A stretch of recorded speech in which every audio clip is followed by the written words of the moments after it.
I was driving some friends from California to Kansas because they had no other ride out there. We were driving through the night to make better time. I was following an old GPS that decided to glitch out at around 3 a.m. I had no idea what state we were even in. The GPS took us through what appeared to be some government roads with strange names. We ended up in a small town that didn't have a single car in the entire thing. There were no lights on in any of the buildings either. We were preparing to nope, and the GPS kept taking us in big circles through this ghost town. After a while of this, I noticed a few lights, only a few hundred feet up underneath the clouds on our right. The outside temperature dropped to -7 degrees Fahrenheit, down from like 38. They maintained their position relative to the car as we frantically tried to find a highway. We were followed for about an hour before we finally found a road and another town with people. We never saw the lights or the town again. None of us know what happened, but we all felt like we were being watched. The town had a single main street, but everything was just dead. Not even crickets or wind. It felt to me like a Nuketown, since there was nothing but those government roads for tens of miles in all directions.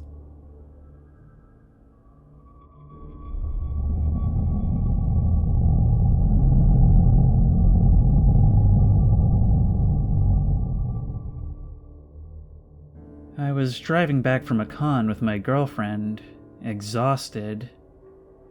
It was very late at night, and I was using a 3-year-old GPS named Samantha to navigate. I'm not from the area, and my girlfriend knew it better than I did, so when Sam told us to exit the highway, my girlfriend told me not to because it was easier if we didn't. Again, Sam told us to exit the highway, but my girlfriend told me not to listen. A while later, after about 50 route recalculations, we did get off the highway. Sam was taking us down some creepy, desolate streets. We shrugged it off, thinking it was no big deal. Then she took us way, way, way out of our way, just to take us to a church and turn around. I listened and turned around at this creepy church, and was starting to get kinda scared. She took us the shadiest way possible home, even telling me at some points to drive down some streets that don't exist. We got home safely, but it really freaked me out. Sequel time. This one happened about 2 or 3 weeks ago. It was around 10ish at night, so it was pitch dark outside. I was coming back from Maine to New Hampshire. We had just seen Paranormal Activity 4 at the movies because nothing else was playing and we thought it'd be funny. Once again, we were using Sam the GPS to guide us home.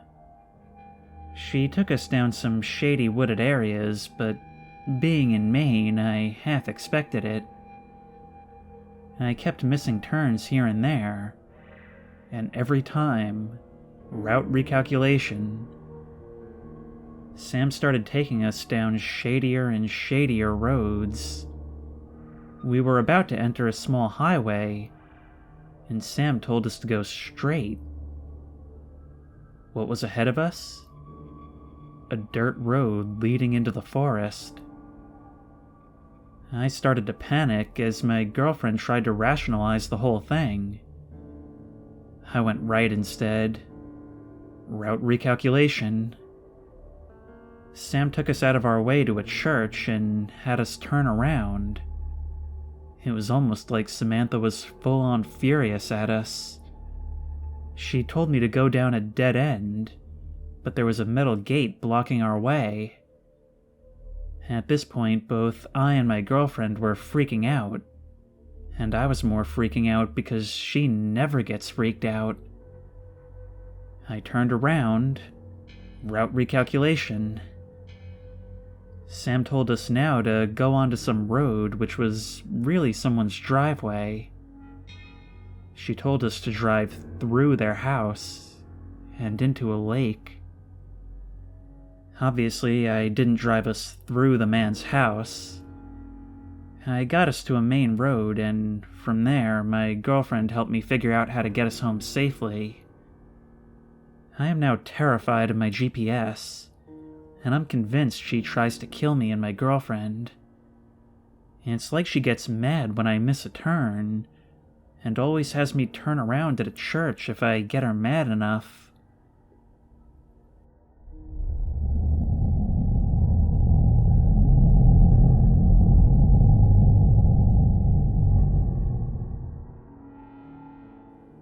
One time, I was driving out in the middle of nowhere in North Carolina. I was on a road trip with my parents, and we were following my aunt and uncle who were in another car ahead of us. Let me explain the surroundings. It was close to 9 p.m., but not yet completely dark. The sky was still just very dimly illuminated, just enough to be able to see outside, but it was right on the edge of darkness. The road snaked through a very heavily wooded area with just a few houses, all of which were miles apart. It was one of those places where they don't see outsiders often, and when we stopped for gas at an old, run-down station, we could see 3 or 4 people inside just standing at the windows, staring at us until we left. This was not the creepy part. I'm just telling you this to illustrate what kind of place this was, and how far out we were from anything. Okay, so as we were driving out there, my aunt and uncle suddenly slowed down. So we do too. Some old man was emerging from the trees. A big man with a long white beard. And he looked absolutely furious. He was waving his fists menacingly and screaming. Don't mistake this for a cry for help, though. I couldn't make out what he was saying, but he sounded angry as anybody can sound. He ran up to my aunt and uncle's car and slammed his fist on their hood. They sped up, and he came toward our car instead. I was terrified. We sped up too and ended up passing him by probably about 2 feet. My mom, a few minutes later, said, "What do you think that guy wanted? Maybe we should go back. He probably needed help." We all vetoed that decision. That guy obviously didn't want our help. He seemed like he wanted to murder us. Thank God we didn't go back.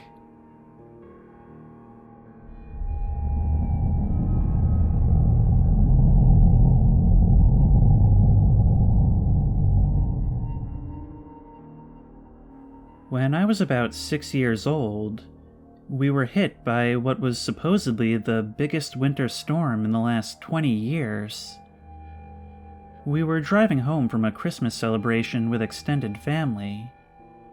I fell asleep in the back seat, cocooned in blankets. After a while, I woke up and found that it was pitch black out. We were on some heavily wooded dirt road. My mom and brother were asleep, and my dad was driving. I looked out the window, and I could swear I could see something big running alongside us in the woods. Being Canadian, I figured it was a moose or a wolf. The speedometer said we were going 80 kilometers an hour, and it was keeping up too. I told my dad to slow down because I thought it was going to jump in front of us. And this thing was huge, even from a distance. My dad jumped since he didn't know I was awake, and turned to look at me with a horrified look on his face. He said it had been following us for the past hour, and he couldn't shake it. We were terrified until we finally got onto a highway, and it disappeared into the woods.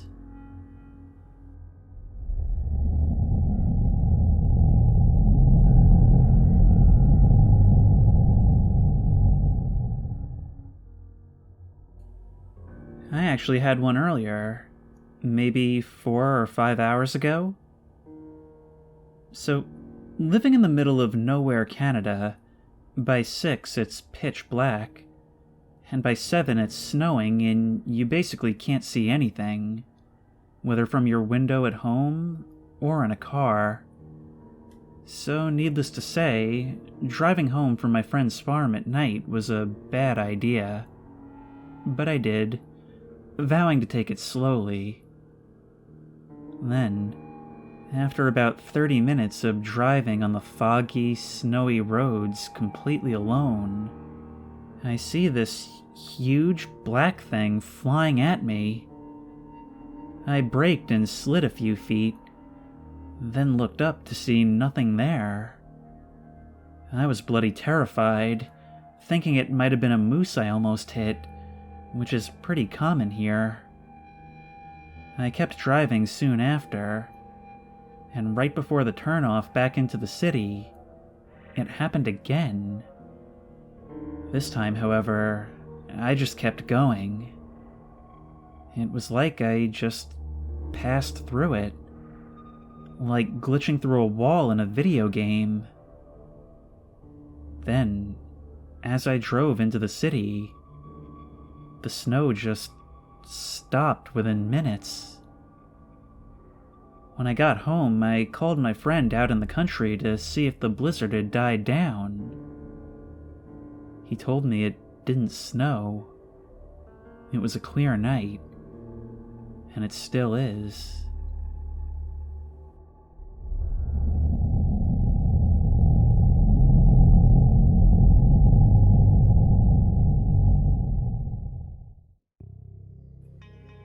I was driving to my uncle's house, which is about 3 hours away. I live in Podunk, and he lives in Ultra Podunk. I was cruising down some backwoods gravel road when I see an odd house in the distance.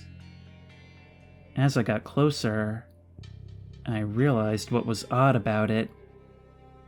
It was completely gutted. I mean, no windows, interior walls, doors, nothing. Except for furniture. I slowed down to get a look. I came to a stop at the end of the driveway and was thinking to myself, why is there furniture inside this totally gutted house? I just kept staring. I have no idea how long I was staring because I kind of zoned out thinking about it. It could have been 30 seconds or 10 minutes. I honestly have no idea. I decided I was going to take a look inside just because. Right after I opened the car door, a wave of fear just hit me. I started shaking and panicking. No idea why. I shut the car door and hauled it down the road.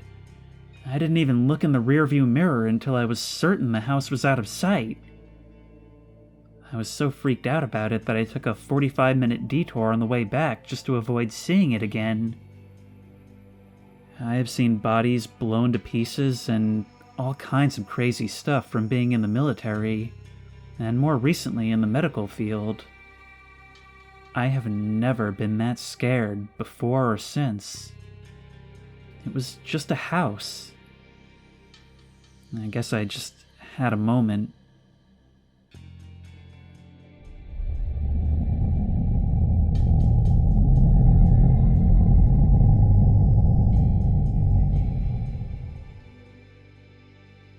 I was working at a Bennigan's restaurant in New Orleans as a bartender.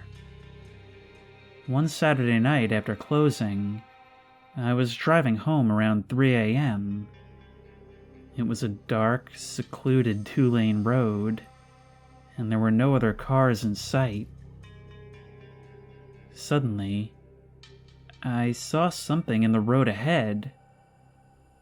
I swerved because, this being a deserted road, of course I was speeding, and came to a screeching halt about 100 meters past it.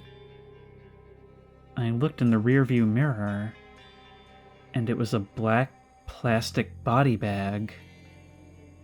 It looked full. I had just retired from the military 3 months earlier.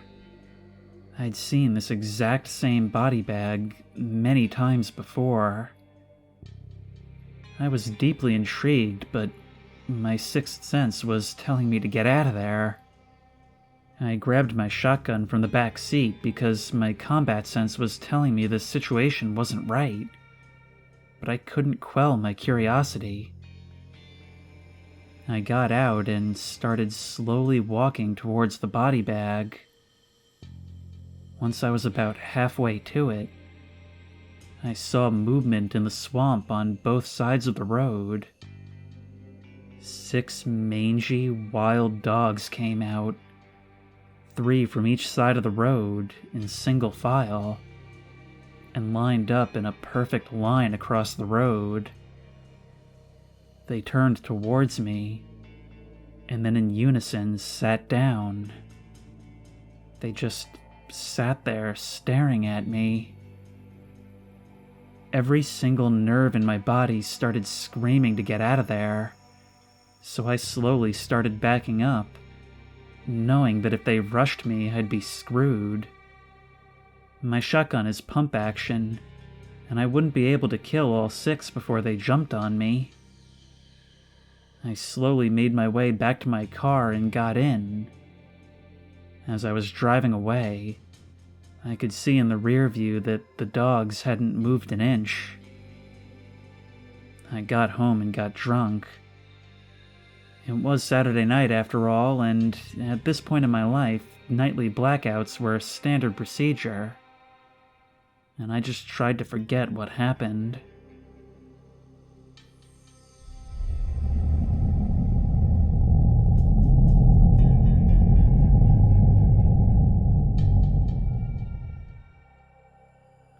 I was 18 years old and bought a cheap car from a state auction. It was kind of old, but it worked just fine. I always felt kind of weird when driving it, though. Like someone was following, or like I was going to crash. One night, while listening to the radio, it suddenly went to static. I turned it off, thinking it was some kind of mechanical problem, when I heard a voice from the back seat that sounded like an old lady whispering something like, "Tin cuidado."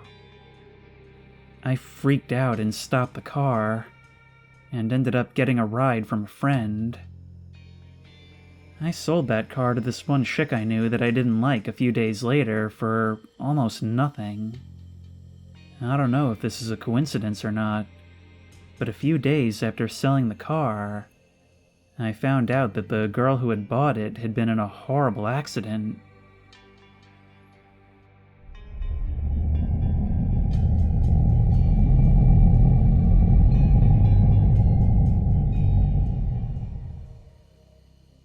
I've never posted any of mine. Might as well tonight. Lord knows I've seen some things. I was 19 years old and living in Iowa. It was 3 a.m., and the radio didn't work because my truck blows. I was coming home for winter break and took the exit ramp. It was pretty dark for a clear night. The trees were creepy.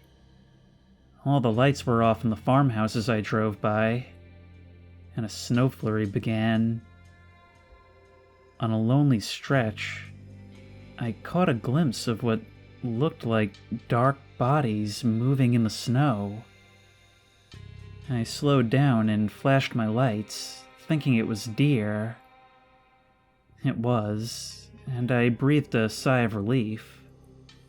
I'm always afraid I'm going to hit someone there, even at night. The 2 deer were in the road, prancing in an S-shaped motion. It was very coordinated. They passed by each other with a consistent rhythm. I followed them, waiting for them to get out of the way so I could keep going. After 5 minutes, they didn't seem to be interested. I began to accelerate a bit to get them to move, and they kept the pace all the way up to about 45 miles an hour. They both ran alongside me for a moment before veering off into the tree lines. Sometime later, I was on summer break and a friend and I went to Eagle City. It was an old town that used to have a post office and everything. It was isolated in the deep country. No other town for miles either way. The place was abandoned, and supposedly the site for Satanists and meth addicts. I had brought a voice recorder inside a sealed bag. We were going to listen in on a spot we'd found on an earlier scout. It was an old recreational park enclosure. I placed the recorder inside the bag and in the rafters. We left and decided to come back the next day. We returned around noon, and there were signs of a large fire. Both the recorder and the bag were missing. This next thing happened about 3 months after the previous story.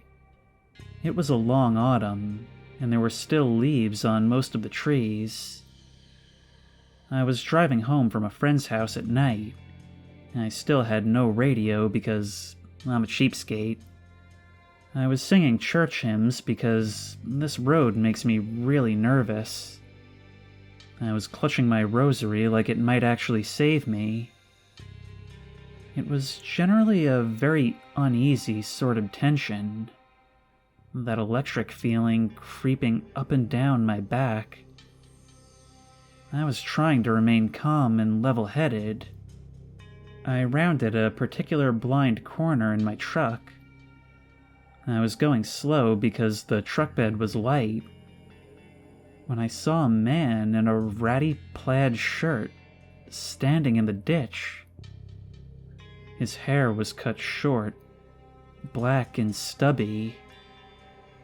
I couldn't see his face, and I was at a near panic.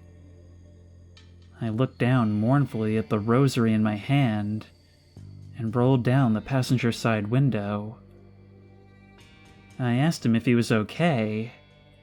I knew plenty of people who lived along this road. He didn't answer, or turn to face me. The voice inside me was screaming, "Run, you fool!" I drove a little bit past him, trying to see his face, and as I did, he turned so that his back was always to me. I slammed my boot onto the accelerator and never looked back.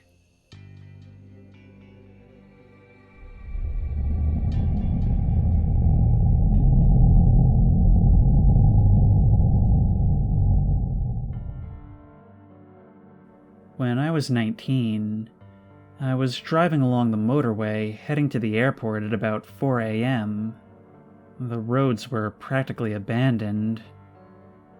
Some sort of sleek-looking red and white supercar flew past mine doing well over 130 miles an hour, acting like he owned the road. The driver of the car lost control and smashed into the barrier in the middle of the road, completely destroying the car.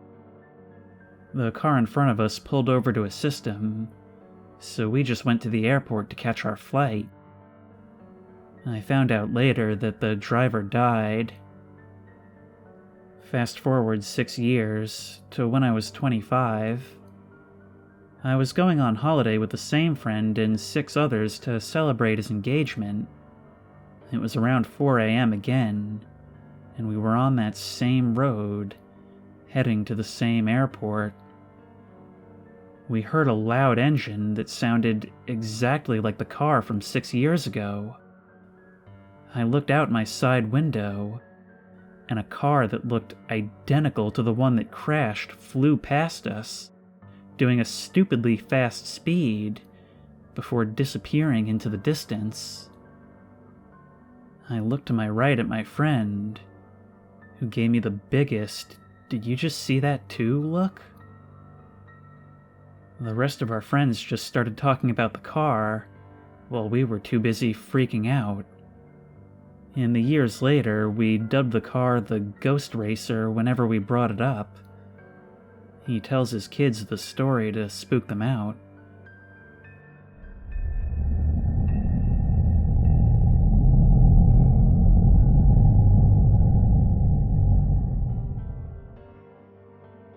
Not that creepy, just confusing. I was driving through some backcountry road that connected highways. Just a few small towns, farms, and the rest was just forest all around. Nothing spooky, just an area that was clearly dying. Younger generations moving to cities, the basic story of farming areas. Okay, so far nothing special. But I was getting hungry and had nothing but some peanuts with me. Usually with the longer work trips, I would stop at some gas station, fill up the tank, and get something to eat. Usually a sandwich or something. And this was before GPS, by the way. I mean, there were navigators for cars, but I've always preferred to have a real map and plan my trips pretty carefully. Anyways, I saw this small 2-pump gas station that I assumed the locals used to gather round after work or something. Long story short, I didn't see anyone else there, and at first I was sure it might just be abandoned. It happens all the time in those areas where the traffic is low. But I realized it wasn't because this guy comes out of the small diner-looking building and asks what I want. And I say I want to buy some gas and get something to eat. The guy says go look inside while he fills up the tank, and that he'll be right there. Assuming he was the owner of the place, or at least working there, I went inside. It was basically just a small store, old and lacking of pretty much everything. I didn't really find anything to eat. So I just grabbed some candy, and when the guy came back inside, he marched behind the cash register. I paid for the gas and the candy and drove off. Nothing else really happened until I got to my destination. I don't remember the exact small talk, but it was about how my trip there was, what road I used, and I told them the route I had driven and said something about the gas station. The guy just went, "Oh, there are no gas stations on that route." Obviously, I just assumed I had taken another road, or the guy didn't know what he was talking about, so I kinda just shrugged off the answer. I did my job and drove back from there using the same road I had driven to get there. The gas station was still there, but now it really looked abandoned.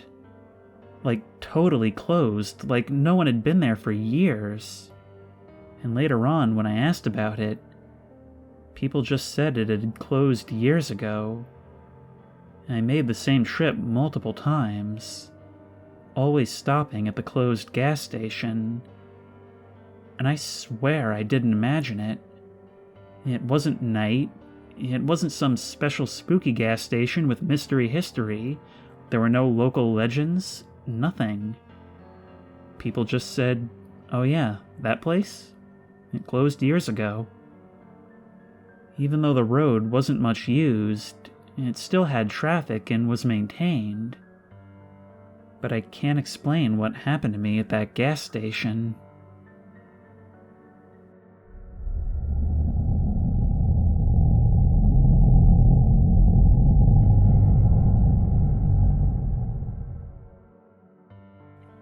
When we were looking to buy a house, we had to shop in the more rural areas to afford anything. We were driving around on this little country highway one day and saw a sign that said "for sale" on this teeny little one-lane road, so we decided to check it out. We drove for like 10 minutes and never saw a house. The road just abruptly ended in a graveyard with no warning. It was a super old graveyard, and it was filled with wild turkeys who just calmly sat there and stared at us. So we decided to take our leave and turn around. On the way down the road, we had not seen a single soul. The only building we saw was an old one that was so dilapidated it looked abandoned. But as we were turning around to go, we started to notice people just slowly shuffling down the road toward us. Not looking at us, not talking, just slowly walking down the road in our direction. We drove toward them, thinking they were wondering why we were on their road, but they never even acknowledged that we were there. They all had this super vacant look on their face as they slowly stumbled their way down to the graveyard. We probably saw like 10 people, all walking down to the dead end in that same weird way, or just standing on the side of the road staring blankly in front of them. We bought a house somewhere else.